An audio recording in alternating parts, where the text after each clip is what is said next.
Brittany. Nice to meet you, Brittany. Nice to meet you. How you doing today? Doing okay. You hesitated a little.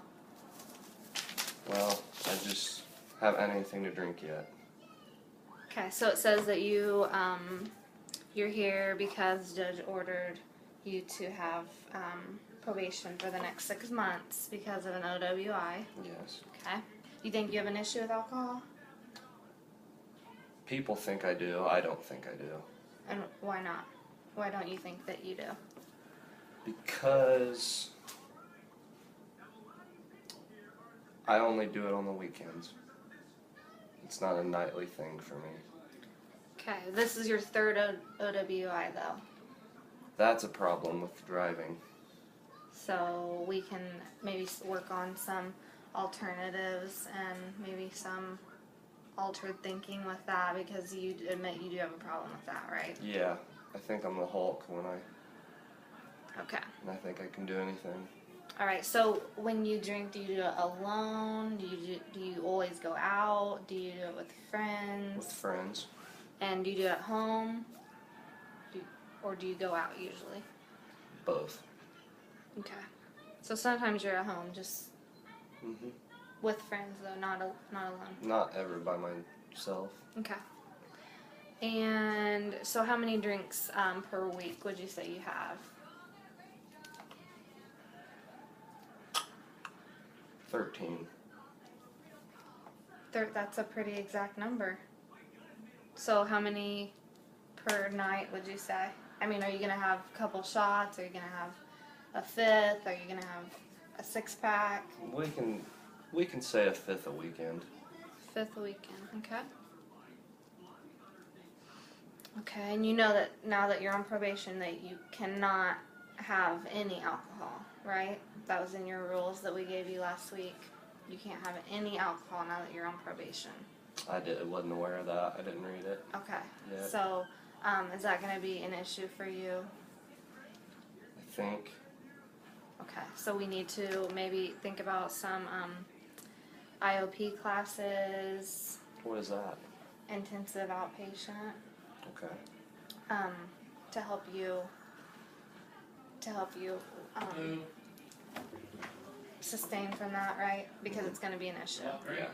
And so, thank you for being honest, because a lot of people say it's not going to be an issue and then they get violated and then they're back in jail. And so I appreciate your honesty on that. And so would you say that you're a social drinker? Would you say that you're dependent now? How would you describe your drinking? I would say social. Just a social. And so, have you built up tolerance? Like, does it require more and more alcohol now? Yes. So, what did it used to get you a buzz, and what does it now? How long ago was it used to? Like when you first started. Not a lot. Like 2 beers. Probably a little more than that. I'm a pretty big guy, but not a whole lot. And now, what? Quite a bit. What's quite a bit? How much would you say? Third of a fifth. Okay. Just to get a buzz. Yeah. Have to feel good. And that's the next question. What's the payoff for you? Is it just to get that feeling? Is it to not withdraw? Is it peer pressure? Why do you To get that feeling. And what is that feeling?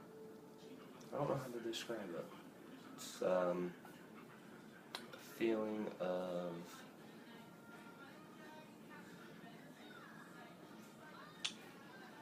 just letting go.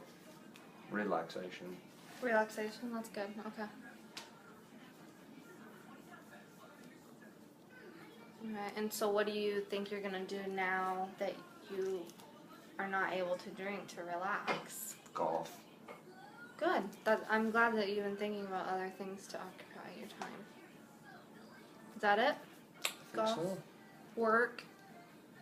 Yeah, but that's been... I wasn't allowed to. I couldn't drink when I was at work before that, so now I think it'll golf.